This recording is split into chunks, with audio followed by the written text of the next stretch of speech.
Be Strongcast. O seu podcast em tecnologia da informação. Um oferecimento. Strong Security Brasil. Be Strong, Be Secure. Olá, sejam todos muito bem-vindos a mais um podcast, o Be Strongcast, podcast que fala sobre tecnologia e segurança da informação. É um oferecimento de Strong Security Brasil. Como sempre, os recadinhos iniciais. Dê um like, compartilhe e clique no sininho para receber as notificações. Bom, hoje nós temos um tema, como sempre, no meu entendimento, sempre muito interessante, né? Estamos aqui com o Milagre, nós vamos falar novamente aqui de um assunto recorrente aqui dentre os nossos convidados, que é falar sobre a questão da visão executiva do Security Officer, né? Como é que uma pessoa que está, muitas vezes, no operacional do dia a dia, olhando SOC, NOC, Red Team, Blue Team, tudo isso, como é que ele se transforma no executivo e como ele conversa com esses dois universos, né?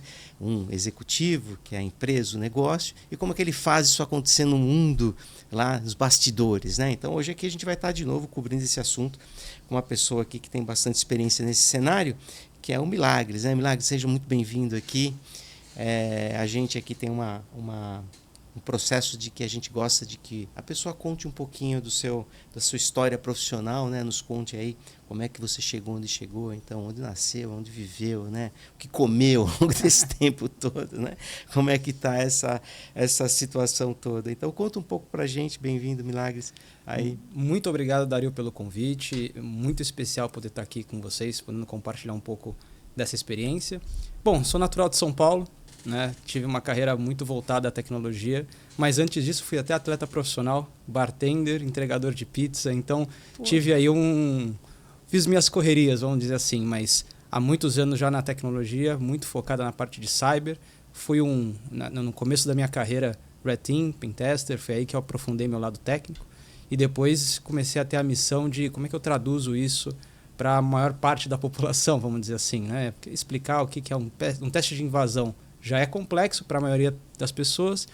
E aí o valor agregado de um trabalho como esse na época era o que eu comecei a buscar e perseguir e não parei até hoje. Não só do teste de invasão, mas de todo o ecossistema e a tecnologia de segurança. Mas lá no comecinho tive meu primeiro registro em carteira como atleta profissional. Para mim foi um sucesso, apesar de não ter tido sucesso algum. Meu melhor salário foi de R$150.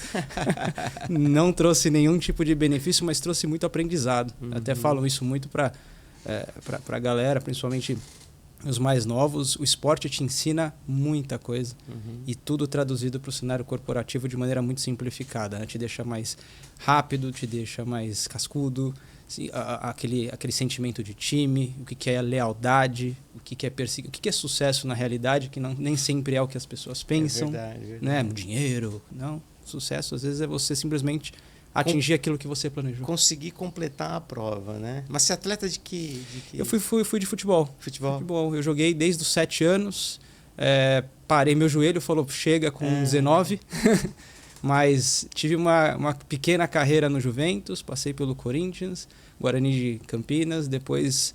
Aí não foi mais nenhum time tão bem sucedido, né? Passei por Londrina, Mafra e terminei em Garibaldi, no Rio Grande do Sul, onde meu joelho falou, acabou. Vai fazer outra coisa da vida. E aí, eu sempre mantive meus estudos em dia. Então, quando eu parei e decidi que já deu, porque persistia, ser teimosia, e eu voltei para a tecnologia, que eu já tinha um pouquinho ali enraizado. Fui técnico de suporte no começo, fiz bom Senai, uma escola fabulosa, e aí tive a oportunidade de ser analista de tecnologia por 1 ano e meio numa quarteirizada da IBM, e aí depois ali eu comecei... Como entrou em segurança? KPMG. KPMG. Na época, a IBM tinha um cliente que era a TAM. Ficava ali no hangar 7 de Congonhas. E em 2007 para 2008, a TAM tinha o desejo de fazer todo um rollout de sistema para poder entrar na Star Alliance.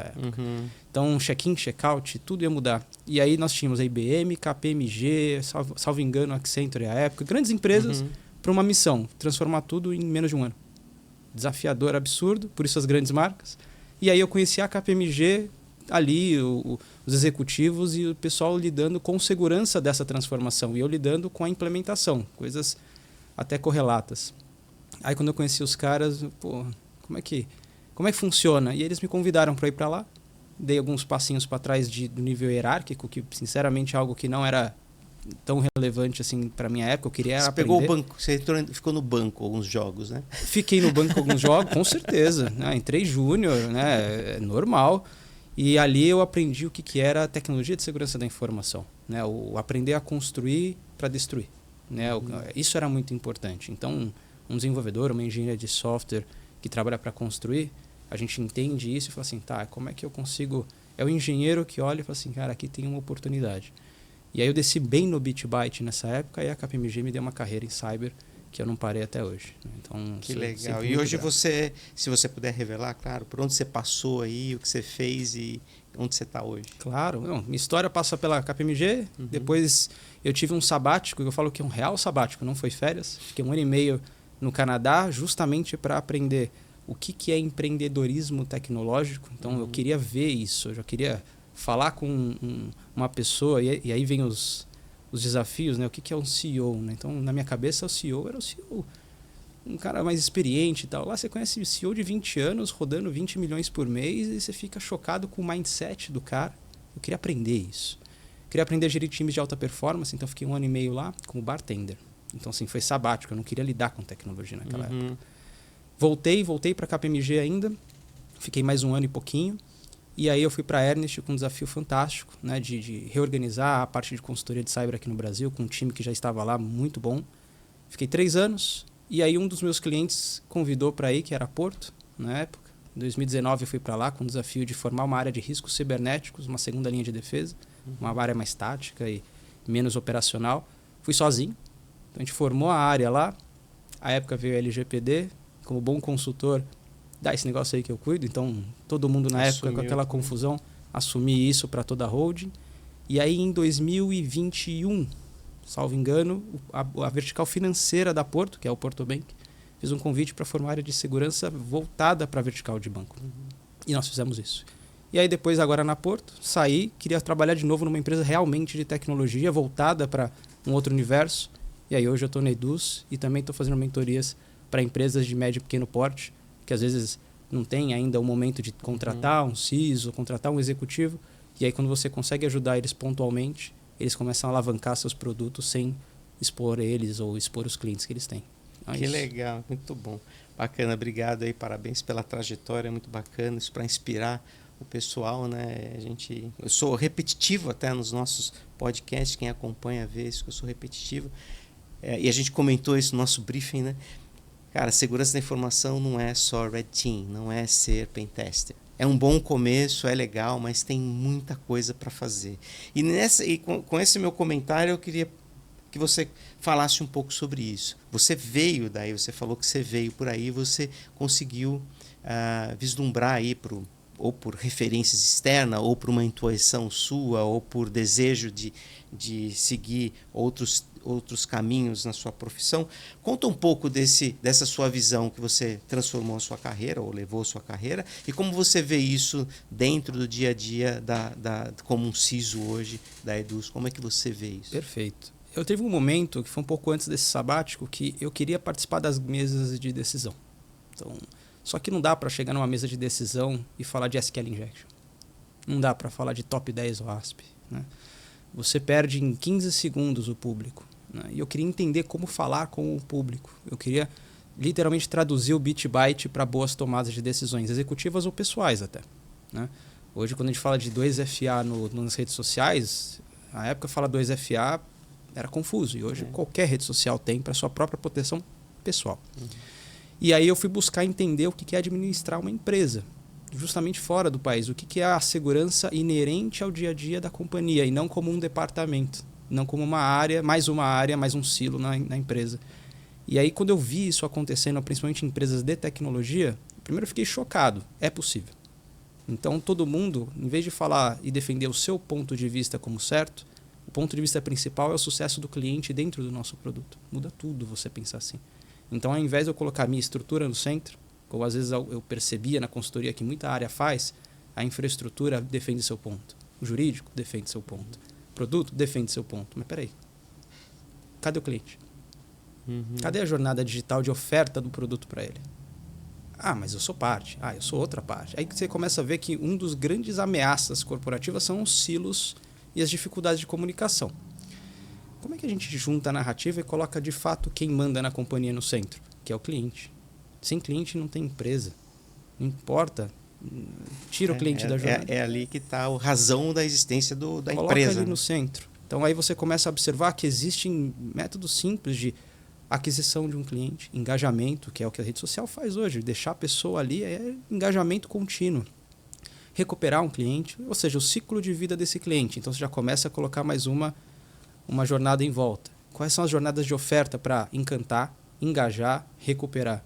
E aí você fala, e cadê a segurança? Está em tudo. Tudo, né?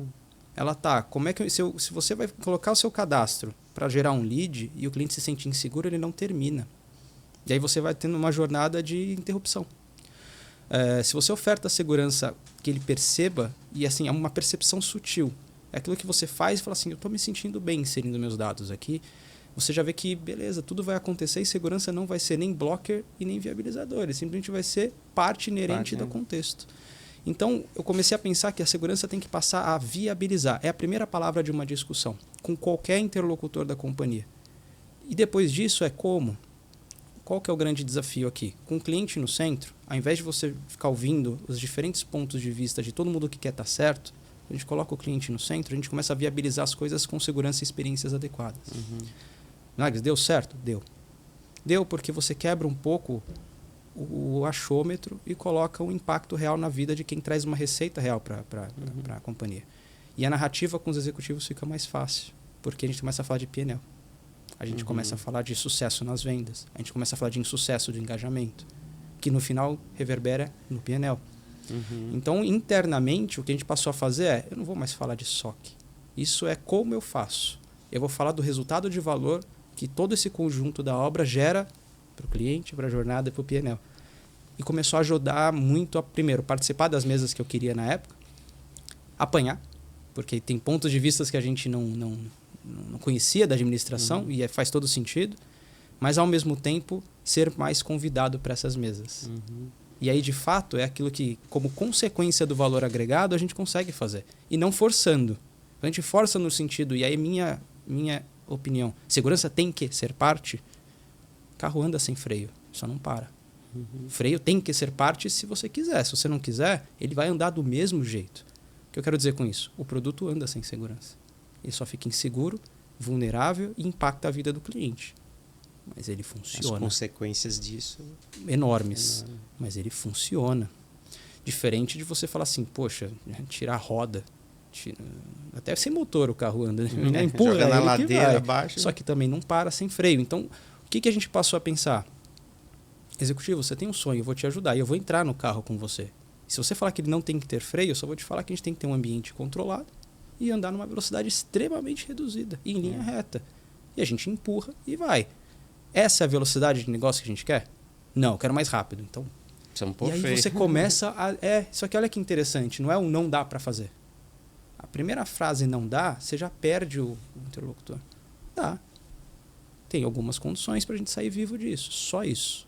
Né? E não tem mais o requisito, a segurança é mandada. Não tem, você começa a quebrar um pouco e viabilizar as coisas. E deu certo, por incrível que pareça. Apanha, tropeça, tal, mas está dando bem. Gostei. Legal. Eu vou até pedir depois a gente colocar, né, nos comentários desse vídeo aqui nosso, o podcast da Rita, quando a gente falou sobre governança. A Rita falou de governança com a mesma abordagem que você colocou, falando sobre exatamente esse ponto, o cliente no centro, né? Muita gente tem dificuldade também de como implementar processo de governança. Falou, governança por governança não vale nada. Ela deu exatamente assim. Se a gente não olhar o que é importante para o cliente, todo o resto é elucubrações diárias, né? Então, assim, é bem legal essa abordagem. Perfeito. Nesse caso, tem um componente que estraga um pouco isso, que seria como que você lidou com o compliance nisso? Porque uma coisa é aquilo que a comunidade, o cliente quer e precisa, os desejos e vontades. Só que tem também as questões regulatórias, que nem sempre ajudam o negócio, mas é obrigatório. Como é que você lidou com esse componente aí que estraga um pouquinho essa esse seu cenário que você montou? Olha, Dario, ótimo ponto. Para sua surpresa e para minha, na época, não é que estraga, mas regra do jogo é regra do jogo. Você não pode jogar sem chuteira. Entendi. Senão você tá fora. Então foi muito legal porque compliance, ele às vezes, tal como o jurídico talvez, ele é muito preto no branco das coisas. Uhum. Riscos tem alguns tons de Isso, vermelhos, beleza. amarelos e verdes. Como eu fui de riscos, aqui está o ponto da curva. O compliance para mim é sempre risco zero ou muito próximo disso. É regra. Regra cumpre-se. Mas se você olhar a LGPD lá atrás, lembra das discussões? Se você lê ela fria, para de usar dado pessoal. Friamente dá para aquele impacto, de assim, fecha a empresa. Não é assim, né?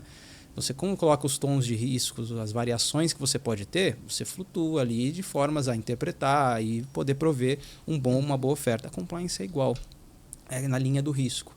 Cumpra-se, e é muito interessante que assim, não tem opção. E o executivo sabe disso. E eu lembro na época de falar assim, pessoal, infelizmente, o Giuseppe trouxe mais um negócio, é chato pra caramba, mas sem isso a gente não joga o jogo. Tem que falar. Tem o que fazer. Desculpa, vai atravessar outras iniciativas nas sprints, a gente vai... Mas é regra do jogo. Mudaram. As travas das chuteiras têm que ser mais altas. Ou menores, porque o campo agora é sintético. A gente vai ter que mudar. Mas não tem... Eu vou colocar mais uma polêmica Por aqui. favor. Mas não tem aquela questão que a gente vê sempre, que quando a abordagem é risco, a gente vai fazer exatamente o que é necessário para manter o risco naquele nível. Perfeito. O compliance não tem muito daquele... Tem que ter o controle. Coloca o mais barato, só para dizer que a gente tem. Aí vai muito do cultural de cada organização. Quando a gente fala assim, faz o mínimo necessário para falar que tem, tá, agora eu vou desafiar. Coloca o cliente de novo no centro e coloca Boa, boa. Esse Será que risco é isso vai que- impactar a vida dele? Se a resposta é sim, não é questão mais de compliance. Boa. Outro ponto, fiscal. Principalmente quem trabalha em banco sabe disso, a gente enfrenta um dos melhores reguladores do país. Banco Central, na minha opinião, depois da Receita Federal, é o segundo melhor regulador desse país. Sim. Fiscaliza muito bem, né? Pressiona muito bem as organizações, me expõe ao regulador a ponto da gente parar de... Até correr o risco de impactar o produto. Se a resposta é sim, não é o mínimo necessário, é o necessário. E nem mais nem menos. É só para a gente jogar bem, não impactar a vida do cliente e seguir. Então, olha como a gente inverte um pouco. Se a gente parte para a linha de faz o mínimo necessário e não coloca esses dois fatores, aí eu já beiro a negligência, não pelo compliance. Aí entra a responsabilidade civil. Né? Total. Principalmente, quem é DPO sabe disso, o CPF de quem está lá. É. Então, assim, nesse sentido, faz o necessário. Agora, eu não gosto do tem que fazer e quer o melhor possível ou mais caro. Aí não. Aí você não está mais agregando valor, você está custando muito. Então eu acho que é sempre legal trazer essas narrativas e tinha funcionado bastante. Agora tem que entender, não é o projeto glamuroso, não é o que encanta os olhos e ninguém vai dar medalha e dar tapinha nas costas depois que você tiver compliance ok. Tem que ter esse senso que a gente está falando de cano debaixo da terra necessário só para sobrevivência e seguir a vida. Né? Seguir a vida, tá lá no jogo, que Tá você no falou, jogo. né? Não quebrar a regra do jogo. As coisas que normalmente, os desafios que você deve ter passado, falando com a alta diretoria, que pode chamar board, diretor, dono, enfim, para qualquer tipo de empresa que tem esse tipo de profissional de segurança e TI que tem esse desafio, tem também a dificuldade de você conseguir traduzir o risco para que essas pessoas entendam. Né? Então, assim, porque a gente sabe que os investimentos eles ocorrem em função da visão, de fato, do risco inerente lá ao negócio. Como é que foi? Você montou uma área de risco dentro da Porto Seguro, apesar da Porto Seguro ser uma empresa, entendo, mais madura do que muitas outras, né? Como é que você falaria aqui para as pessoas que nos seguem aqui, como é que ele deveria abordar esse assunto? Como que ele deve fazer isso? Quer dizer, fazer uma avaliação de risco, uma planilha de risco, fazer lá a avaliação de risco e apresentar para o pessoal? Ou tem algo diferente que você recomenda? Tem algumas coisas diferentes. Eu sempre fugi um pouco das receitas de bolo. Eu sempre falo que melhores práticas são melhores para quem? Às vezes para você, sua companhia, sua cultura. Para mim, quando eu tento, não encaixa. Toma um pouco de cuidado com isso, mas... Por incrível que pareça, com quem a gente está falando e quais são os interesses do que a gente quer falar, para quem a gente está falando. Basicamente, estou falando de pessoas. Pessoas têm interesses. Como é que funciona aquele conselho? Como é que funciona aqueles executivos? Nesse contexto, sim, no meu backstage eu tenho todo o risco inerente, controle residual, impacto à vida do cliente, tudo pronto. Mas no fritar dos ovos um conselho de administração, principalmente pela experiência que eu tive não só nas últimas empresas, mas mesmo como consultor, foge totalmente do que é bit byte. Um pouco interessa se a gente está exposto a scale injection do pior cenário do mundo. O que interessa é o ativo da companhia financeiro e patrimonial está exposto. Como acionista, eu vou ser impactado. Se a resposta é não, ele não quer saber. Ele vai pegar o celular em 5 segundos depois e vai... Legal, obrigado por terem vindo. Se a resposta é sim, explica como. Tá exposto sim. Até do ponto de vista de imagem, marca, a 16ª marca mais valiosa do país expondo dados, como isso reverbera no mercado. Como a gente, como acionista, vai ter que atacar ou se defender sobre isso. Basicamente, estou falando de expor individualmente as pessoas. E quando elas sentem expostas, elas te dão mais atenção. Ou não é expostas no sentido negativo, o risco de ser exposto. Né? São um ativo patrimonial, isso vai ser impactado financeiramente. A nossa estratégia, olha que interessante, se você fala que a estratégia vai ser impactada pro acionista, sabe o que ele faz? Olha para o CEO, na hora. Se a estratégia está impactada, e aí, CEO, você está fazendo o quê? Então, olha que risco você está expondo sem querer indiretamente o CEO, porque o acionista não é o executivo. Ele é o que cobra. E ele vai olhar para o CEO imediatamente. Então, tem que ir conjunto, uma narrativa integrada, falando que eu posso estar te trazendo um problema, mas, na verdade, a solução vai ser. Então, já ir levando uma narrativa pronta, porque o conselho tem que ser olhar e falar assim, tem risco, estou ouvindo falar, mas estou confortável com a abordagem. Entrou, saiu, está todo mundo bem.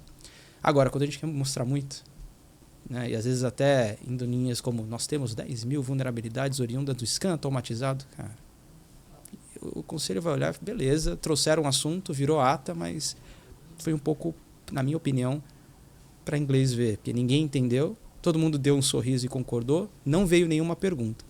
E a segunda dica é, não tenha todas as respostas. Provoque novas perguntas. Gere interesse. Porque quando você gera interesse e sofre narrativas, sofre perguntas, sinal que você pode voltar. Pode voltar para falar do assunto. Puxa, mas e se ele perguntar uma coisa que eu não sei? Obrigado, posso trazer no próximo fórum? Esse assunto a gente precisa mergulhar um pouco mais e se eu trouxer aqui vai estar incompleto. Porque nós não aprofundamos nele. Um exemplo hipotético. O acionista está ouvindo eu falar de IA. E aí, isso é um risco para a organização? Pergunta na lata, sim ou não? Sim. É um risco para a organização porque aí desdobra em cima disso. Mas a gente já está implementando? Sim. E os riscos? Traz o assunto ou posso trazer no próximo fórum. Provocar novas perguntas é legal. E a gente às vezes vai muito no tem que saber tudo. Não tem. Nem eles sabem.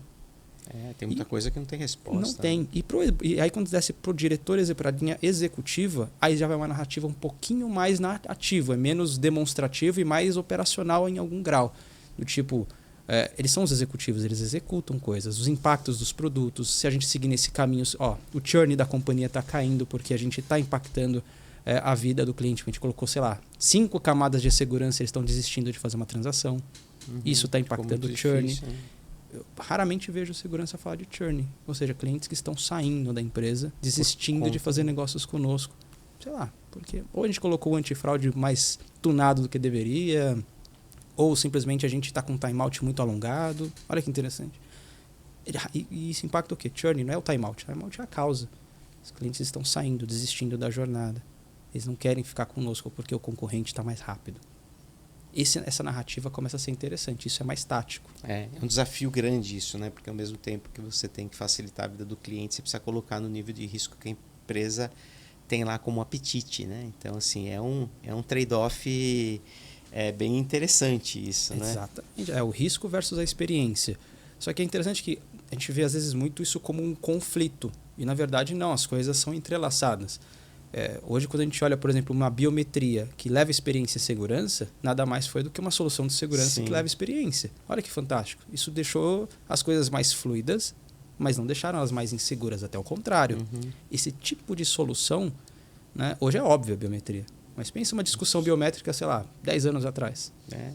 Difícil. Bem difícil. Né? Então, esse é o tipo de ponto que é interessante. Dá muito trabalho e às vezes é mais... A gente tem que sair do conforto de falar, não dá porque é perigoso. Dá, só precisa de tempo. Junto com o produto, junto com outras áreas, integradas, a gente vai ofertar alguma coisa segura e com boa experiência para o cliente. Dá mais trabalho no começo, mas a vida do operacional fica bem mais fluida. Eu já fui IT Ops também. Dia a dia de incidente integrado, segurança e NOC, por exemplo, uma má implementação desenhada aqui é o sofrimento de todo o time de operação de tecnologia no futuro, que fica por trás das cortinas. Para frente está tudo funcionando, por trás está todo mundo suando. Não precisa ser assim, o custo disso também é muito alto. A pergunta típica, né? Eu já participei também de reuniões de board, de conselho, né? É a pergunta que sempre surge, né? Aqui está a pessoa que é da área de segurança da informação, aqui o Dario, o Milagre, seja o que for. A primeira pergunta que tem do cara leigo lá, né? Como é que está a nossa segurança, né? Pergunta bem aberta, né? Não, é a pergunta, eu recebi várias vezes. Você está aqui, é assim, como que você poderia dizer que está a nossa segurança, né? Continuamente para trás dos bandidos. E a gente correndo bastante atrás e às vezes nem a questão de investimento. Claro, vai guardadas as proporções de cada companhia. Às vezes é um pouco de organização também. De novo, olha como a gente olha os silos. Como é que está a nossa segurança? O cara, de certeza, o cara vai dar aquela pesada, desafio. Né? Que ele vai falar, não, tá faltando investimento. Não, nós estamos bem. Não, nós estamos mal, né? Porque esse é uma cilada que a gente pega. Você deve ter pego também. Sim. Como consultor. Tem lá uma pessoa que está há muitos anos cuidando de TI e de segurança. Quando você faz um assessment e você entrega o relatório para essa pessoa entra em pânico, porque ele vai precisar apresentar isso para alguém. E esse alguém, na cabeça desse alguém, a princípio segurança estava ok. Ele vem falando que estava cuidando da segurança, só que ele precisa apresentar um quadro diferente do que talvez ele mesmo imaginava que estava quando pediu uma consultoria externa pela primeira vez, às vezes, né? O que fazer nessa hora, cara? Se você estivesse na posição de uma pessoa dessa, o que pede a conta e vai embora, né? Dario, esse ponto ele é muito legal e eu acho que vale, né? Às vezes eu falar, pessoal, fizemos uma avaliação externa para pegar mais detalhes, notei que não estávamos tão bem como eu imaginava, sem risco, sem medo de errar. Eu acho que o próprio executivo se mostrar invulnerável gera insegurança. Eu vou ser bem sincero, não foi sempre assim não, mas teve um momento da minha carreira que falar assim, pessoal, me equivoquei na avaliação e pegando uma segunda opinião, o buraco é mais embaixo, a gente tem bastante trabalho para fazer. E a decisão de eventualmente falar assim, poxa, mas você falou que estava bem, agora não está, aí acaba a organização. Mas eu prefiro deixar as claras, sem nenhum receio, e falar assim, vamos trabalhar para melhorar, e me equivoquei, por isso é importante ter uma avaliação externa. Eu hoje te falo com tranquilidade que eu não tenho esse receio do, puxa, vou me expor, porque se você tiver esse medo, você não agrega valor para a vida do cliente, nem para o colaborador e nem para as pessoas à sua volta. Isso eu não vou nem dizer que é um valor, mas é quase uma crença. Qual é o sentido, então? Então, tá aqui. Estamos com um problema, sim, mas o que é prioridade? O que eu vou realocar investimento antes de te pedir mais dinheiro? É quase que... Lembra aquela história do pensar como dono? Eu hoje prefiro pensar como sócio. Mesmo não tendo uma partnership nas empresas, não é o caso, mas como sócio... Pensaria, né? Pensaria exatamente numa boa. Porque, na boa, se o cara de segurança quer estar certo sempre, aí eu acho que é mais arriscado. Porque a falsa sensação de segurança que isso gera um problema. É muito perigoso. Porque o dia que tomar qualquer coisa que possa acontecer, aí é pior. Do sentido de, por que você não me avisou antes? E aí todo esse trabalho que era extremamente valoroso e, puxa, você colocou na gaveta, deu um jeitinho. Começa as caças bruxas, né? Quem foi o culpado, né? Péssimo. Péssimo, horroroso. Você sabe que a gente teve um caso, a gente está há muito tempo no mercado, né? A Strong está fazendo 20 anos agora no mês que vem, e a gente tem casos e casos e casos. A gente teve um caso que a gente fez um assessment no cliente, a gente apresentou relatório e tudo mais, tal. Aí teve um funcionário do time que participou desse processo que ele foi demitido. Ele entrou em contato com o consultor que fez o trabalho e falou, quero fazer uma denúncia. Como assim? O pessoal lá fraudou o relatório de vocês para apresentar para a diretoria. Acontece. Aí a gente fala, pô, não posso fazer nada, né? Meu relatório está entregue, os caras estão fraudando meu relatório, não tenho o que fazer, eu vou aqui na polícia. É um relatório de consultoria, né? Não é de auditoria. Auditoria, né? Então, assim, fazer o quê? São as práticas da empresa, não posso fazer nada, paciência, né? Quer que eu corra lá no CEO e denuncie o cara? Denuncio, não vou fazer nada. Se você quiser fazer, faça, né? Eu, como empresa, eu fiz meu trabalho, recebi por isso, mas esse é um problema que a gente vem identificando com frequência. Não, obviamente, a fraude no relatório, mas um receio de as pessoas estarem fazendo um assessment e ele apresentar coisas que eles não gostariam que aparecesse. Pentest também acontece. Muito. Vou fazer um teste black box, white box, isso aqui, o cara fica com muito receio de, por exemplo, fazer um teste mais não, quero só que você teste ali a borda do sistema, só. Tinha uma pergunta mágica, Dario, que você com certeza, na época de consultoria, principalmente na Ernest, quando alguém me via com um pedido muito pronto, falou assim, qual é o objetivo da sua... O que você quer com isso aqui no final? Não, eu quero saber se eu estou exposto. Mesmo? Então não é isso aqui que você está me pedindo. Qual é o propósito? Por que você está me pedindo? Não é muito o que fazer. Começa pelo porquê mesmo. Por quê? Não, aí você começa a entender. Teve trabalhos na consultoria que a gente negou por causa disso, no começo. Porque a gente via que a marca como Strong, eles queriam uma chancela. Isso, exatamente. De alguma coisa que eventualmente eu não poderia dar. Já tivemos situações, mas a gente conseguiu pegar no começo. E já caímos na cilada de, o relatório... Não é que o relatório foi alterado, mas ele foi reapresentado em um PowerPoint de uma maneira diferente. E para nós é muito ruim, porque o cara levava a marca. Isso para nós, assim, então, a próxima vez que ele nos chamar, a gente evitava. É perigoso isso. Boa. Bom, dentro dessa abordagem, a gente começou a falar um pouco sobre isso, né? A parte operacional, de fato, a gente tem ataques, a gente tem resposta a incidente, a gente tem disponibilidade, a gente tem, enfim, uma infinidade de coisas que acontecem no dia a dia. E como você apresenta isso para o board? Como que você traduz isso na linguagem do board? Porque às vezes ele quer saber, né? Ele quer ter informações, às vezes tem pessoas que têm um perfil mais técnico, um pouco mais curioso, entende um pouco mais. Como é que você dosa isso? Quer dizer, só fala de negócio ou você às vezes mergulha ali para mostrar os indicadores operacionais, para justificar a quantidade de pessoas, quantidade de investimento, de recursos? É porque tem essa dúvida, né? Quer dizer, precisa desse negócio, dessa cafeteira aqui, desse tamanho? Será que uma cafeteira de um café coadinho já não servia, né? Precisa a melhor marca do mercado, né? Pode comprar a marca mais barata. Eu gostava de ir pronto com o técnico na mesma estratégia de gerar as perguntas. Eu caí muito do cavalo de tentar adivinhar o que poderia vir, né? Puxa, já vou preparando, e aí você sem querer começa com aquilo que é menos interessante, porque você começa com aquilo que você está mais confortável de falar. Que é o quê? É nosso só, que esses detalhes. É quase que você já entra defendendo. Eu custo tanto, mas é quase isso. Eu custo tanto, mas deixa eu te falar que é melhor. Começo pelo que os caras entendem e deixo perguntar. Só que vai pronto. Quero saber, você tem 10 pessoas, legal, muito bonito, mas precisa das 10? Deixa eu te explicar o que acontece com 10. E aí você desce e abre toda a performance dessas pessoas. Mas você não precisa ir com isso de folha de rosto.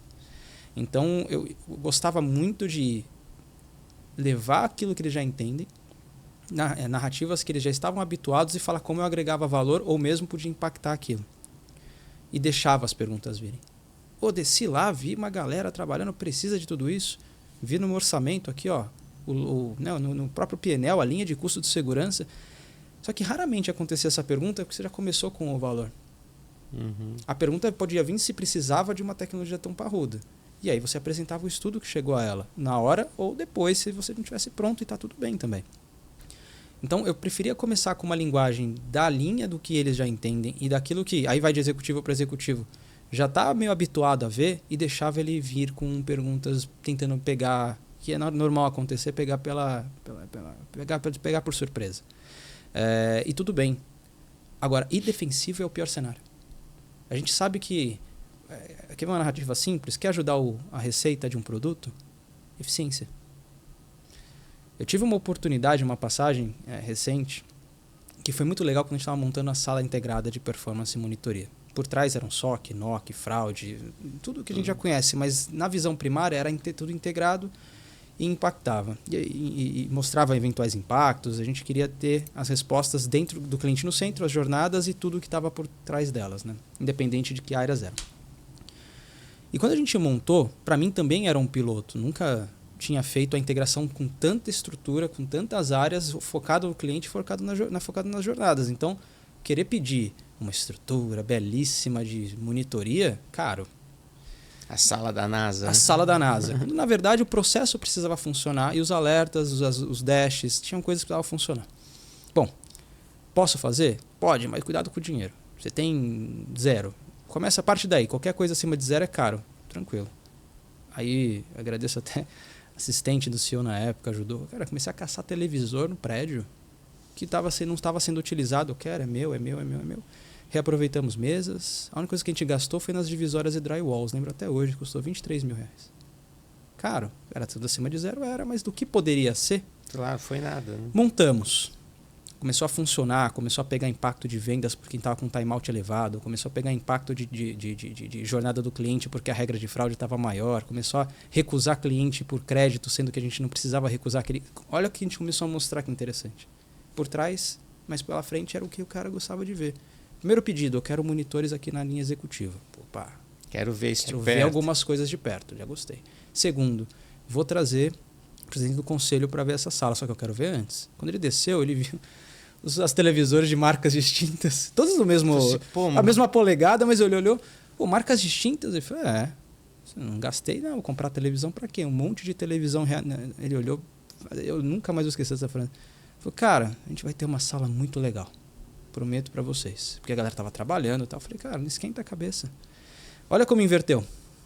Se eu compro os televisores, ele ia me falar que tá gastando, segura. Quando ele vê que foi um trabalho mais braçal, mesmo não tem problema, que eu queria o case, então eu vou caçar pós-horário, não importa. Inverteu. Você começa a ganhar uma credibilidade de que quando você pedir dinheiro é porque realmente você precisa. Nesse mesmo ano, não só por isso, por N outras razões, a gente reduziu 15% do orçado para 2023. Então, você começa a gerar uma credibilidade de eficiência que ajudou um ou mais produtos. Mas ano que vem eu vou perder orçamento. Cara, não é isso. Pensa como sócio. Já viu aquele negócio de gastar tudo para não perder no ano que vem? Existe. Então, você gasta tudo até o final do ano para o ano que vem você não perder orçamento. Qual o problema de você gerar uma eficiência? Gera uma eficiência e ganha credibilidade. Se você tiver que estourar pro próximo ano que você gerou, vai ser totalmente entendido. Né? Preciso estourar, a gente gerou uma eficiência, mas acrescentamos um produto. Não era esperado. Né? Essas jornadas não estavam no planejamento tático do ano para vir. Quer dizer, você reza aquele ditado, né? Quem quer faz, quem não quer arruma desculpa. Né? Porque o que a gente fala, né? Muitas coisas na área de segurança da informação é processo, né? Você montar um processo que funcione. E não necessariamente você precisa de tecnologias carésimas num primeiro momento, né? Você consegue fazer ali de outras formas, né? A consultoria me ensinou que primeiro a gente prova o valor, depois a gente cobra. Se o valor não está comprovado, difícil você justificar o quanto custa as coisas. Custo e valores são coisas distintas. E eu trabalho em empresa com a OBZ. E eu sou, pessoalmente, uma pessoa bastante mão de vaca com meus financiamentos também. Então, eu levo isso para onde eu trabalho. Eu acho que se a gente pode fazer bem com uma tecnologia que não é a de ponta, mas com um bom processo, a gente consegue. Porque esse investimento que eu salvei, eu posso pagar certificação para o meu time, posso mandar o pessoal para Black Hat no ano que vem, eu posso gerar motivação para eles, pagar um curso a mais, ou simplesmente falar, retornei um dinheiro para a organização. E o técnico? O técnico está presente, a gente discute bastante Cloud Security, a gente discute bastante a segurança de APIs, principalmente falando de Open Finance e tudo isso, mas isso é o assunto que é, de novo, cano debaixo da terra. E levar isso para um executivo é só se ele perguntar. Se ele perguntar, estou pronto. Se ele não perguntar, atendeu e gerou outras questões? Se sim, a ideia é se mantenha à mesa. Então, gere outras perguntas e volta na próxima reunião. Gere outras perguntas e volta na próxima reunião. Quem sabe daqui a pouco você é a cadeira fixa. Verdade. Assim que os valores são agregados e assim que os reconhecimentos aparecem, na minha opinião. Não, boa. Você acaba seguindo um processo que é onde é interessante você ter uma razão para voltar, né? Essa é legal. Tem uma pesquisa aqui que o nosso pessoal fez aqui como pano de fundo da nossa conversa, que surgiu aqui um relatório recente da CISO.com, né, que é um site americano aí que fala que apenas 3% das organizações em todo o mundo têm um nível maduro de prontidão necessário para ser resiliente contra os riscos. Você não achou um número muito baixo? 3%? Bastante. Mas, como consultores que somos, também não me surpreende em algum grau. Se você pensa, aí não está falando tanto das... Você vê que tem indústrias muito maduras, financeiras, e tem indústrias extremamente, eu diria que boa parte delas. Mas eu achei bastante baixo. Assustador até. É bem assustador. E é um relatório recente, aqui, que a gente viu de 28 de 3 de 2024, que saiu essa matéria. Se pensar que a SEC nos Estados Unidos, por exemplo, exige já o responsável do assunto periodicamente no board ou no conselho falando sobre o tema, esse número é bastante... apesar que se a gente olhar a maturidade, do ponto de vista de maturidade nos processos de segurança, a gente vê muita coisa sendo feita, mas muito ad hoc lá, nível 0 ou nível 1, né? Acho que talvez aqui ele esteja se referindo ao nível de gestão 3, 4, né? Isso realmente tem vários processos de empresas até grandes que a gente percebe que está lá nível 1, 2 ainda, né? Não tem essa maturidade suficiente aí para evoluir nisso. E outro dado que passou aqui para a gente, que teve a Aruba Network fez um relatório que de 64% de líderes de TI se sente preocupado em adoção de novas tecnologias, né? Não adotam novas tecnologias com as questões de restrição do ponto de vista de segurança. Dentro da sua vida profissional até hoje, houve esse tipo de decisão? Não vamos adotar porque é uma tecnologia nova e ainda a gente não sabe exatamente se isso é algo que vai impor em risco a nossa estratégia aqui? Aconteceu na tua... Lembra a adoção de cloud? Nossa, a adoção de cloud, eu era consultor ainda. Quantos pré-assessments nós fizemos para ver cloud é segura? Estou falando de 10 anos atrás, 7 anos atrás. Cloud foi um ótimo exemplo. Prefiro manter on-premises aqui, eu sei, já conheço o domínio. Esse negócio de cloud aí acho que é muito perigoso. Dado na nuvem. Porque na prática, o que é o on-prem? Né? O dado no centro, data center.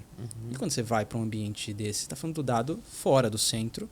E a supervisão sobre o dado e a segurança é totalmente distinta. Você não tem mais a cebolinha em camadas. Você cria a proteção do dado e o acesso acaba sendo mais importante. Daí nasceu o Zero Trust, nasceram várias coisas. Mas cloud, agora estou vendo um pouco com IA. Né? E eu acho que... o governo americano proibiu, né, o uso do Copilot. Né? Por exemplo. E aí, quando você estuda a tecnologia, ela é fantástica. Qual é o problema? É um dado saindo para um lugar que não está sob o seu domínio. Ou deveria estar sob o seu domínio, mas quando você fala de um Copilot, está saindo totalmente. Qualquer tecnologia de IA que eu estou vendo hoje, desde que não estruturada na própria companhia, como machine learning, essas coisas, né, que foi vamos chamar dos seus antecessores, ela é expositiva. Só que aí vem o balanço. Eficiência e resultado com uma tecnologia que me expõe. Aí vem uma narrativa de risco, não de segurança da informação. Eu diria até de risco cibernético com impacto para a organização. Qual é o trade-off disso? O quanto a gente consegue viabilizar esse resultado de eficiência, esse resultado de qualidade, mas com risco gerenciado. A gente tem que sempre mitigar, né? Talvez tenha que gerenciar ele de uma outra maneira. Como isso é possível? E aí vem o desafio de sentar em laboratório e estudar muito isso. E aí é um trabalho integrado, não é só cibersegurança, é um trabalho conjunto que deveria acontecer. Porque se o pessoal de dados estudar IA sozinho, segurança estudar IA sozinho, infraestrutura e TI no final do dia as tomadas não vão se encaixar. Aí vão ter discussões de pontos de vista e reuniões intermináveis para terem outras reuniões e aí no final quem perde é o cliente e a companhia. Você acaba perdendo talvez o momento, né, de se posicionar no mercado, né? Quer dizer, é uma discussão que realmente vale a pena ter. E a decisão disso cabe a quem, na sua visão? Quem decide, vamos usar por exemplo, né, a gente tem o exemplo aqui do governo americano que proibiu lá o Copilot, né? Numa organização, quem proibiria? Não vamos usar qualquer IA generativa aqui no nosso jurídico, no nosso RH, whatever. Eu diria que não é uma decisão de CEO, essa não é uma decisão de tecnologia. Nem de riscos. nem de segurança. E é interessante até o seu ponto, porque às vezes segurança acha que toma decisões. Não. Não toma decisão de nada, né, na verdade. Nada. Eu diria que nem riscos, nem compliance. E vou te dizer, nem jurídico. Quem toma decisão é o dono do carro. É o piloto, e o dono da estratégia da organização, quem é? É o CEO. Tem que ter o insumo certo. O que a gente gostava muito de fazer para essas decisões de risco? Quais são as opções? Se você vier com uma opção só, isso não é opção. Então, assim, 3, 4... É uma decisão, não opção. É uma sim decisão. ou não, né? Você vai ou não vai? Quais são as opções? Incluindo opções de risco alto. Para quê? Para ver que o estudo foi além. Às vezes ele quer correr momentaneamente um risco alto porque ele acha que aquela oportunidade é única. E não cabe a nós omitir essa decisão ou essa opção. Risco alto. Coloca a IA da forma que é, por 3, 4 meses. Só que o risco é LGPD, aí vem várias coisas, compliance, tem uma lista boa. Médio, mais prazo. Baixo, muito mais prazo, risco de perder o timing. Deixa o cara decidir. E deixa ele provocar as perguntas para se sentir confortável com essa decisão. Para mim, nesse nível, é uma decisão de CEO. Ou, cenário mais de dia a dia, para empresas que são às vezes muito grandes, do owner do produto. Um diretor, um vice-presidente executivo, que é o owner do produto em questão, que vai ser mais ou menos impactado com aquela solução. Mas não é uma decisão técnica. Uma coisa que eu falo, a gente tem o curso de formação do CECISO, né? E uma das coisas que a gente diz que às vezes as decisões estratégicas não são tomadas na reunião. Elas são tomadas antes dela, em muito cafezinho, em muita conversa de almoço, né? Acontece isso realmente aí na tua sempre, né? A gente fala, pessoal, que quem vai para a reunião sem saber o que espera do resultado dela, tá fadado a tomar porrada, né? Porque não alinhou com o que vai acontecer na frente do CIO, do CEO, sei lá. Elas são assim mesmo, almoços, boas articulações, principalmente quando são decisões delicadas, assim, ver se você sem querer não vai expor alguém, conversar antes com essas pessoas. Eu diria que até é uma linha de quase respeito. O inverso eu espero que aconteça comigo. Então, se for falar alguma decisão sobre a nossa estrutura, vamos junto. E vice-versa. Então, se a gente vai comentar alguma coisa que impacte uma estratégia, com certeza eu vou compartilhar com o owner da estratégia antes, ver o que ele acha, trazer outros pontos de vista que às vezes a gente não está enxergando. Basicamente, parece que você está fazendo uma articulação política somente. Na verdade, não. Vamos se preparar para o fórum. E se preparar para o fórum não é sozinho. Todos os interlocutores à mesa e tal. E mesmo assim tem surpresa. Tem surpresa. E mesmo assim porque surpresa. Você vê, né? São partes interessadas. Então, você pega, por exemplo, uma área comercial que está extremamente interessada em colocar uma IA porque ele acha que ele vai performar melhor, que ele vai conseguir alavancar vendas, vai conseguir melhorar o atendimento, enfim, um monte de coisa. É uma área de atendimento a cliente que quer colocar lá o robozinho e tal. E aí chega segurança da informação para poder avaliar isso e colocar os pontos de atenção ali, né? Isso está gerando muito debate nas empresas, né? Eu acho que é isso que os nossos seguidores aqui gostam desses nossos debates, né? Ver a opinião de pessoas como você que tem essa visão, né? Nesse caso é muito café e muita conversa antes, né? E lembrar do propósito da área comercial, por que eles querem aquilo? E aí você tocou num ponto muito legal. Que momento a gente é envolvido mostra o quanto a gente também tem de... Vamos achar, como a gente também é visto por essas estruturas. Se a gente é envolvido muito tardio, você já está sendo empurrado a tomar uma decisão que já tomaram. Se você é envolvido no começo, eles sabem que você pode contribuir com a solução. Isso é um bom feedback, geral ou indireto, vamos dizer assim. Se você, eu sou sempre envolvido no final de uma iniciativa, cara, então dá uma olhada, a sua abordagem pode ser tá muito... O pessoal já vem te empurrando para ser como que eles querem que seja. É o que você falou, já articularam tudo, quando você entra na reunião, você é o prato principal ali. Agora, e eu já tive os dois, já aconteceu comigo as duas situações. E com o tempo foi muito bom e muito prazeroso ser envolvido cada vez mais no início dos sonhos. Porque significa que você de fato está contribuindo para aquilo, você parte para levar o composto de decisão, o conjunto da decisão. Então uma área comercial ela quer aquilo para quê? Venda. Otimização de venda com eficiência. Encantamento. Entendi. Como segurança é minha obrigação, na minha opinião, saber disso. Quais são as outras áreas que tem? Infraestrutura. Cara, isso é assustador, a gente não tem... vai ter que triplicar o orçamento para fazer isso. Essa é a sua preocupação? Vamos estudar o que a gente consegue para fazer um meio termo. Em vez de sair com Big Bang, dá para fazer uma iniciativa com uma estrutura do comercial antes de fazer para Todas, né? e faz agrega valor, provou, retorno, aumenta. Pode fazer, em vez de grandes entregas parciais que ainda denotam o valor. Lembra do metaverso? Se a gente tivesse partido para aquilo ali, ia ser só dinheiro jogado fora. Não deu em nada. Então, né? às vezes a gente tem até por hábito de grandes empreendimentos e só ao final eu tenho o valor agregado. Isso é um grande problema. Faz pequenas. Posso fazer com a primeira uma área, uma estrutura menor, agregou valor? Todo mundo aprendeu a usar? Não. Cara, mais um tempo. Investe um pouquinho menos. Você vê que dá para fazer. Exige mais trabalho, mais articulação do técnico, traduz, mas eu acho péssimo, de verdade, quando a gente é envolvido em qualquer parte disso aqui só para falar, pô, tem risco, hein? Eu não faria. Poxa.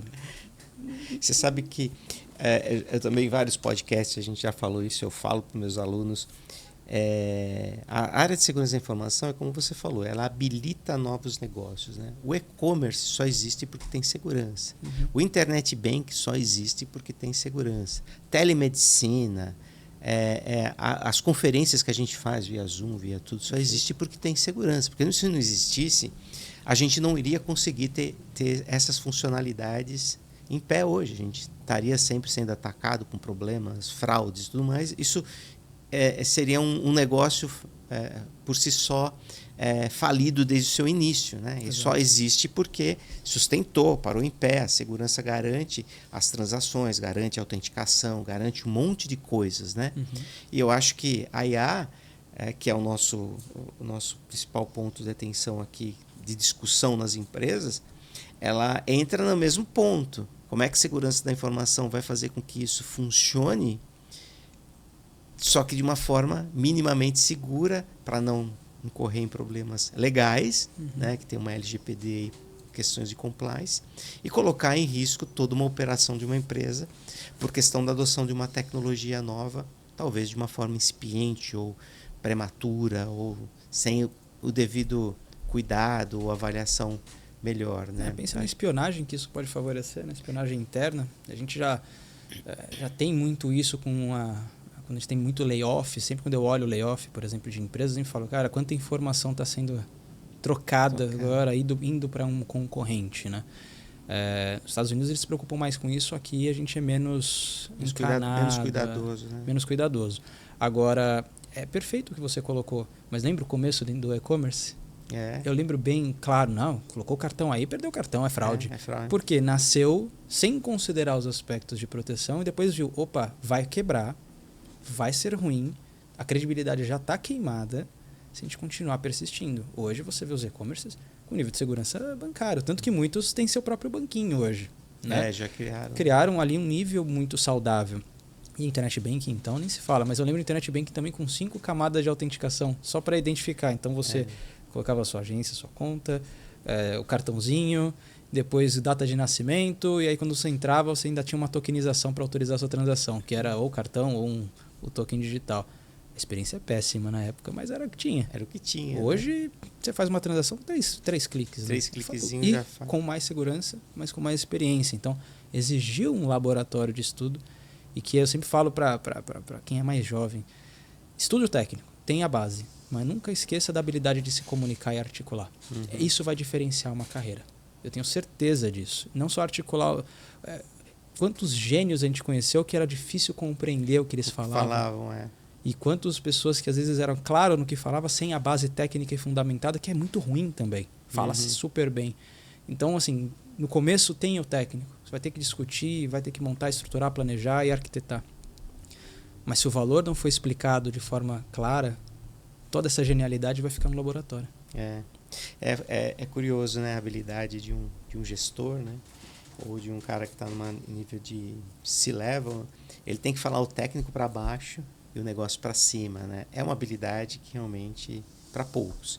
Mas o que não deixa o pessoal que não tem essa habilidade triste, né? Porque hoje a gente tem, infelizmente, em segurança da informação, que a gente fala a carreira em Y, né? Então o cara pode ser muito bem remunerado, ganhar tanto ou igual ao CISO, tendo aí uma carreira dentro da área técnica. A gente precisa ter um bom pentester, a gente precisa ter uma equipe lá, o Blue Team, os caras bons para poder fazer um threat intel, e, enfim, tudo isso, né? Acho que a gente não perde toda essa questão do que existe, né? Falando do esporte, né? Pô, tem que ter o preparador físico, o nutricionista, o fisioterapeuta, o médico, que garante que o atleta vai estar preparado para entrar em campo, né? Então, não é só os 11 que estão lá em campo, né? Atrás do bastidor deve ter mais 50, né? Fora os 11 que estão em campo. Né? E vou te falar que, pessoalmente, é o lugar onde eu mais gosto de estar, que eu falo, que é no laboratório, no estudo, porque essa parte de articular ela é necessária para o valor, é como se fosse, pensa numa empresa normal, mais strong e tal.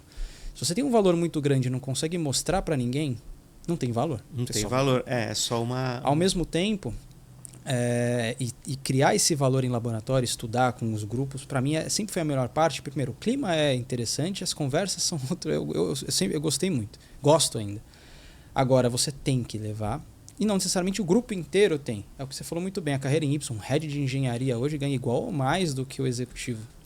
E eu acho fabuloso a articulação que ele pode ter. Mas esse mesmo head hoje, eu diria que está sendo exigido a sozinho articular pelo menos com seus pares técnicos.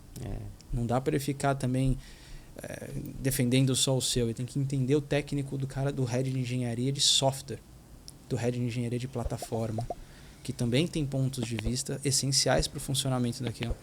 E é muito legal que a gente está falando da integração dos laboratórios.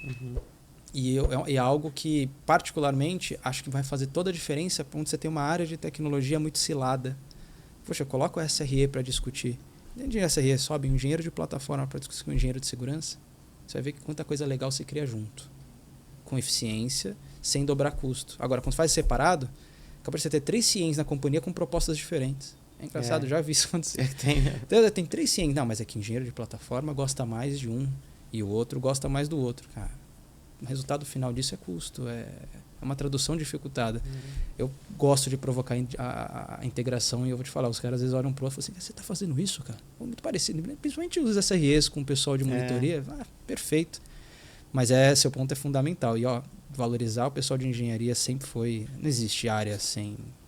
É o que eu falei, a parte técnica vem primeiro, depois você busca a tradução, porque senão você vai traduzir o quê se não existe todo E como você tem visto ou tem vivenciado isso dentro do teu dia a dia com relação a home office, nesse processo de integração? Como que foi? Você trabalhou muito tempo antes pandemia, né, quando você estava na Porto, inclusive.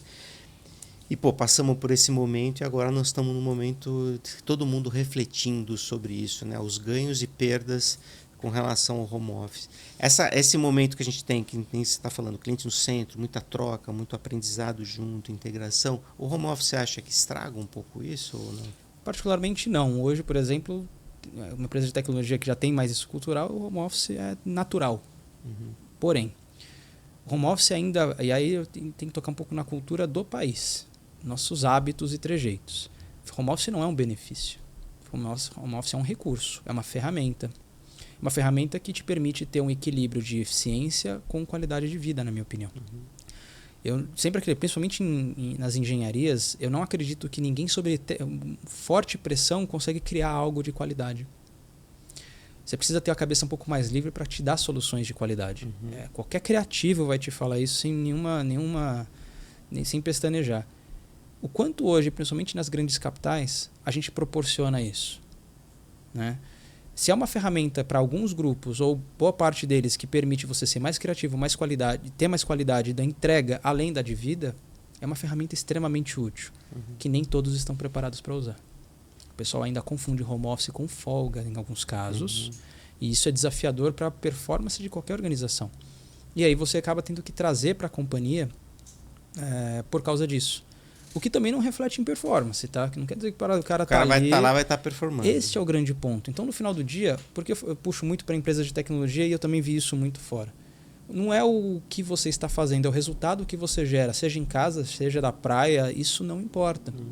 Se você mensura pelo resultado, lógico que toda a segurança que o home office exige e tal, você vai notar que tem gente não usando a ferramenta como deveria. Só que isso não deveria punir a companhia e os outros colaboradores. Isso deveria ser assistido como performance individual.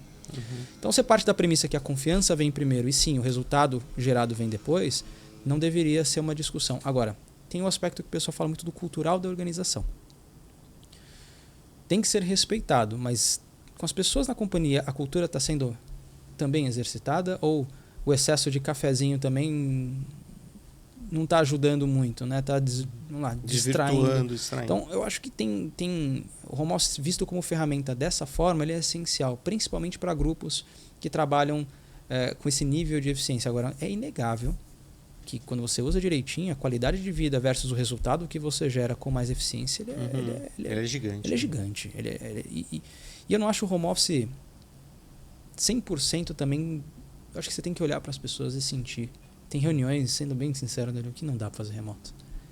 Tem algumas, vamos criar uma nova jornada e histórias. Não dá para você fazer isso remoto. Você precisa de um quadro branco. Você precisa discutir, desenhar, rabiscar. Você tem que fazer junto. Sentir energia, vibrar um pouco. Comemorações e celebrações, você tem que fazer junto. Eu acho que o home office tira essa oportunidade da gente fazer algumas coisas. Salas de crise dá para você fazer remoto, mas em alguns casos é importante estar junto. Crise mesmo, eu não vejo ela remota. Eu vejo todo mundo sentado junto. Sentado ali. Então tem algumas situações que você vê, a ferramenta não é útil e ela tem que ser considerada. Tem uma questão que eu coloco aqui, fugindo um pouco até do tema central, mas eu acho que é importante também, quem é gestor e está vivenciando isso, que é as reuniões virtuais, né? Assim, nem sempre todo mundo está ávido a estar com câmera ligada e eu sou um cara muito visual e eu leio muito a fisionomia das pessoas, né? Isso quebra um pouco você perceber o outro, né? Do tipo, se a pessoa está totalmente 100%, se ela está bem, não está bem. Isso visualmente você vê pela postura que ela está, como ela está. Enfim, esse tipo de coisa eu acho que a gente perde um pouco, né? Tanto é que teve um episódio na própria Strong, que a gente contratou uma pessoa durante a pandemia, e aí no fim ela acabou se desligando e tal, e no momento dela se desligar, ela precisou entregar o equipamento dela, assinar os papéis de desligamento. A gente já estava no final da pandemia e ela foi no escritório e eu estava lá. Aí conheci pela primeira vez pessoalmente essa pessoa, né? Pô, eu fiquei admirado. O cara tinha 2 metros de altura. Eu não tinha a menor ideia que ele era daquele tamanho. Para mim ele era do meu tamanho, né? Porque a gente vê só de câmera, né? Você perde até isso, né? Eu não sabia que o cara tinha... Falei, ainda bem que eu fui legal com você, né? Falei, ainda bem que eu fui um cara legal, né? Porque hoje aqui eu podia levar um tapão aqui. Esse é o ponto. A gente nunca pode ter os extremos, sabe? Poxa, nunca ter visto alguém do seu time é uma coisa que o home office ele permite, porque talvez o cara esteja fora do estado. Mas, poxa, eu tenho essa necessidade igualzinho você, Daniel. Eu preciso pelo menos sentir, ver, cumprimentar, entender que aquela pessoa, quem é, eu preciso disso. Eu falo, tem momentos, eu acho que uma apresentação inicial, acabei de chegar numa empresa, acho que você precisa ir lá. Fazer essa integração. Mas é o ponto da cultura, né? Quando você tem o accountability de perceber sozinho que você precisa disso, a maioria eu acho que não é o caso. Olha como home office, como beleza, não vou nem sair de casa. Como na verdade não vê como mais um benefício. Agora olha que legal, se você tem essa de, eu quero ir lá conhecer a empresa, preciso ver as pessoas e depois eu uso o home office com o tempo para ser mais flexível, para ser mais ágil. Por exemplo, tem muita gente que eu vejo reclamando de eu vou para a companhia e faço todas as reuniões remotas. Qual o sentido disso? Tem sentido. Incrível que pareça, porque primeiro, o tempo de deslocamento de uma sala e outra já não existe mais. Né? Em algumas empresas até o deslocamento é bem grande. Então, atrasos não deveriam existir tantos. Agora, tem um efeito pressão. Você sai de uma reunião 11h59, meio-dia e 59 parece que nunca acaba. Você não esfria. Organizar a agenda, dar uma pausa, ver como é que você se... Então, você dá mais empowerment para as pessoas se organizarem e nem todo mundo está habituado com isso. É um aprendizado. Então, parece que, nossa, não para de uma reunião. Coloca uma pausa, cara. A sua agenda, dá para fazer. É você que determine. Lembra, o resultado é seu. E aí, eu falo aspecto cultural Brasil, porque a gente não tem isso na nossa cultura. A gente não tem. A gente está acostumado a 8h-5, cartão, meio-dia, 1, almoço e tchau. Não há crítica, né? É o que é. É o que é, assim que é. Quando você fala assim, entra a hora que você quiser, sai a hora que você quiser, faz o que você quiser, o resultado esperado é tal, você vê que dá um nó imediato em muita gente, porque agora eu determino. Você determina o que você faz. Como assim? Né? O resultado esperado é esse só. Podemos? Você já vê que... Isso pega muito, porque você inverte a questão, né? Você não está vendendo suas horas para mim, que é o que tem na CLT normal, né? Na verdade, você está vendendo as horas. para a empresa. Então você está lá, então como você está lá com as suas horas, você precisa arrumar alguma coisa para fazer, então você vai fazer. Quando você quebra isso, você fala, eu não estou interessado nas suas horas, estou interessado no que você vai entregar para mim. Se você fizer em 5 minutos, melhor para você. Se você levar, agora por contrário, 12, 13 horas, coisa que você poderia fazer em 5 num dia, você precisa trabalhar. Você perde confiança. Olha que interessante, você virou um microempreendedor individual. Então, basicamente, não sei quando, como você vai fazer, mas depois que a gente combinou qualidade, expectativa e quando, topa. Beleza. Quer ir pra praia? Quer deixar pra última hora? Ou quer entregar antes? Eu sempre falo assim, cuidado com entregar antes, porque você não pode fazer aquele efeito de validação, né? É isso aqui? Não, não é. É isso aqui? Não, não é. Aí você está sendo meio júnior, vamos chamar assim. Mas você dá um empowerment para as pessoas agregarem o valor que elas esperam. Ou melhor, que foi combinado, né? Que a gente espera. E você vê que dá nó. Não é tradicional. E independente se é home office ou não, tem um desafio ainda de você das pessoas terem o accountability. Eu falava muito isso, eu gosto muito de fazer PDIs com os times. Sempre tive, acho que é parte do meu propósito de poder agregar na vida das pessoas e o time, se você não conhece as pessoas, não tem isso, eu perdia muito. E eu sempre falava que, de forma muito objetiva, eu não vou falar o que você tem que fazer. Eu gostaria do inverso. Eu nunca gostei muito da liderança hierárquica, eu gosto da liderança mais flat.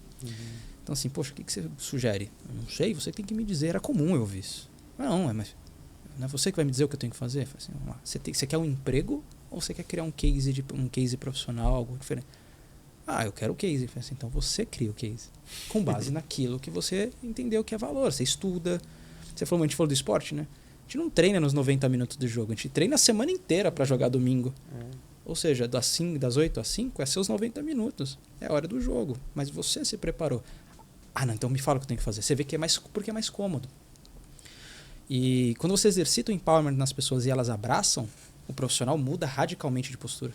Ele não fica com câmera fechada mais, porque ele quer aparecer. Ele quer estar presente. Ele também quer perceber como as pessoas estão vendo ou como é que elas percebem o que ele está dizendo. Porque ele entende que é uma ferramenta melhor. O cara fica muito escondidinho. Então, assim, isso vale também pra galera. Por isso que eu falo da habilidade de comunicação verbal e não verbal também, que é o como você se posiciona. Muito show. Obrigado, Milagres, pela tua presença aqui. Chegamos no final. Correu rápido o tempo aqui assim, né? A gente nem percebe o tempo passar. Um grande bate-papo. Obrigado aí pela tua presença. Os minutinhos finais aí para suas considerações. Claro, Dario, mais uma vez, parabéns pela estrutura. Parabéns pela ideia de poder trazer os profissionais para compartilharem.